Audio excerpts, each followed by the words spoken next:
Kita semua setuju bahwa untuk bisa sukses mengejar mimpi, kita harus jauh-jauh dari rasa malas. Namun tidak bisa dipungkiri, rasa malas seringkali kita alami dan sulit kita hindari. Faktor mood dan suasana seringkali menjadi alasan kita untuk memaklumi kemunculan rasa malas, dan akhirnya kita tidak mencoba melawan rasa malas tersebut.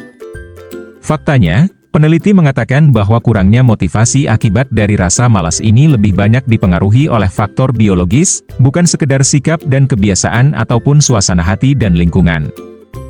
Menurut informasi yang didapat melalui Life Science, sejumlah peneliti dari Oxford University sudah melakukan penelitian dengan menggunakan magnetic resonance imaging, alat yang menunjukkan gambaran belahan otak manusia.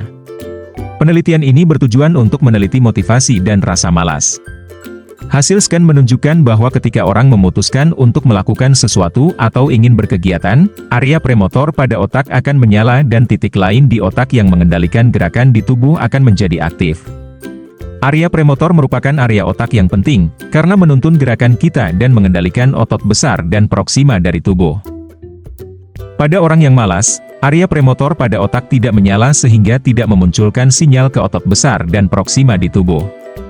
Koneksi otak yang menghubungkan keputusan untuk melakukan sesuatu menjadi sebuah tindakan, menjadi tidak efektif pada orang yang malas, sehingga muncul rasa malas bergerak, lelah dan lemas, karena otak harus melakukan upaya lebih keras untuk mengubah keputusan yang diambil menjadi tindakan untuk bergerak.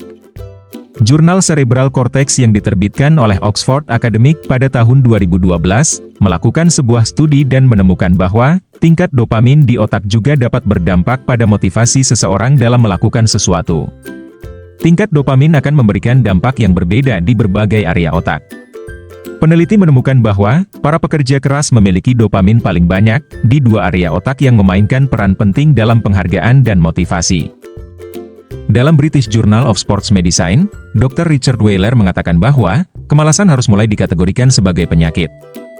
Malas berkepanjangan berdampak kepada penyakit berbahaya seperti obesitas, diabetes dan hipertensi, sehingga bisa disimpulkan bahwa malas adalah sumber penyakit.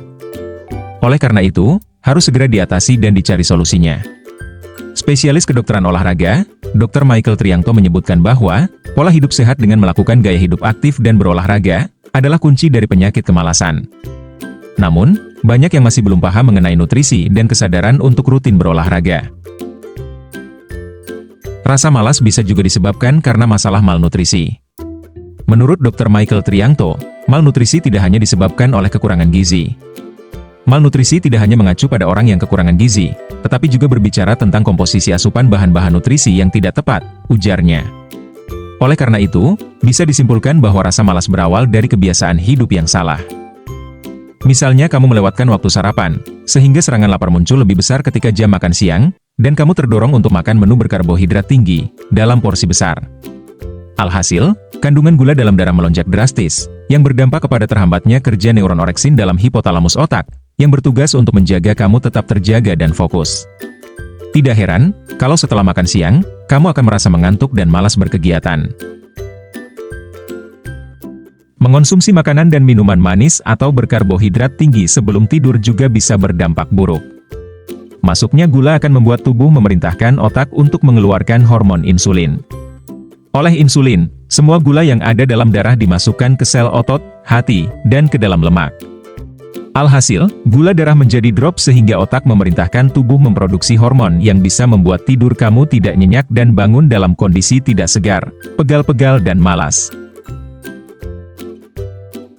Tubuh tidak bersemangat juga bisa disebabkan oleh kesalahan pola diet, seperti tidak mengkonsumsi karbohidrat sama sekali. Harapannya, dengan absennya karbohidrat, tubuh akan membakar lemak sebagai sumber energi. Padahal, tubuh lebih suka menguras persediaan glikogen daripada membakar lemak.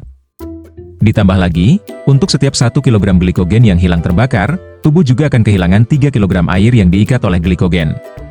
Tidak heran kalau para pelaku diet jenis ini selalu terlihat lemas dan tidak energik. Jadi, jangan sepelekan rasa malas yang ada pada diri kita. Pahami betul tubuh kamu, apa yang kamu konsumsi dan gaya hidup kamu.